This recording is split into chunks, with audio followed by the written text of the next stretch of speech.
আমি আবারও বলতে চাই, কেউ যদি ইসলামের বিরুদ্ধে আবার নাস্তিকবাদ কায়েম করতে চায়, এই তাওহীদি জনতাকে বলতে চাই, আপনারা বাংলার 64 জেলায় 64 মামলা করবেন এবং এর সাথে সাথে আমরা রাজপথে আন্দোলন করব, যেন ভবিষ্যতে কোন নাস্তিক ব্যাঙের ছাতার মতো এই রাজপথে এবং গণভবনের আশেপাশে না আসতে পারে।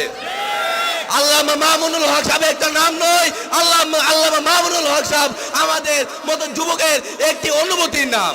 এবং আল্লামা মামুনুল হক সাহেবকে যারা কারারুদ্ধ করেছিল তাদের প্রতিবাদ জানায় এবং এই খুনি হাসিনার দূষরদেরকে আমরা বাংলাদেশকে বিতাড়িত করতে হবে। তারা এখনো দেখি রাজপথের মধ্যে বুক ফুলিয়ে হাঁটে।